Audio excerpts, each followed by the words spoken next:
Hello, Alamo Heights geometry students. I hope that you're doing well. Today, we're going to be reminding you about Pythagorean's theorem for our new unit on special right triangles and trigonometry. Keeping in mind that we use Pythagorean's theorem to find the missing side of a right triangle. Sides A and B are called legs, and side C is called the hypotenuse. And in our picture, we know that leg A and leg B are in a way arbitrary because leg A could actually be leg B and leg B could be leg A. But what really matters is the hypotenuse is always C. And we know Pythagorean theorem says that if we have a right triangle, then A squared plus B squared is equal to C squared, where A and B are the legs and C is the hypotenuse. We have studied this before, so I won't be doing all of the examples, but I will be doing some of them. So the directions say find the value of x, round each answer to the nearest tenth. So for number 1, I know that x is the hypotenuse, and 8 and 13 are the legs. So I could do 8 squared plus 13 squared is equal to x squared. And then I add these two together, and I end up with 233 equals x squared. And then I would take the square root of both sides to get rid of the squared as I'm solving. So I end up with x is approximately 15.3, since it's asking me to round to the nearest tenth.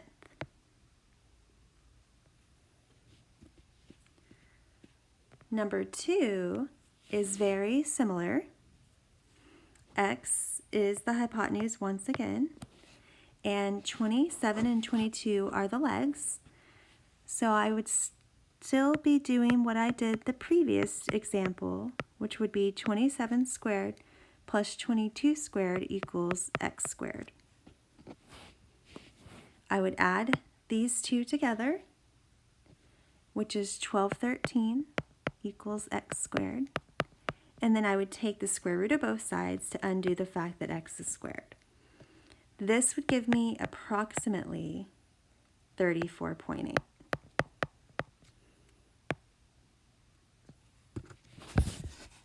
Number 3 is a little different because on number 3, I am given the hypotenuse and I'm trying to find one of the legs. And so to set that up, I could do x squared plus 7 squared equals 9 squared. And then to work this out, I would have x squared plus 49 equals 9 squared, which is 81. And then I would just continue to solve. Since it's a plus 49, I would subtract 49 from both sides. And I would end up with x squared equals 32. I take the square root of both sides, and I get x is approximately 5.7. And this is an okay answer, especially since it asked me to round to the nearest tenth.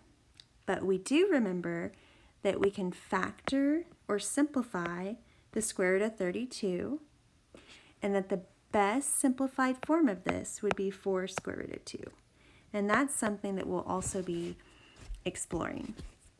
So as far as the examples go, I'm not going to do any more, but for your practice, we would like for you to practice on your own number 4, number 5,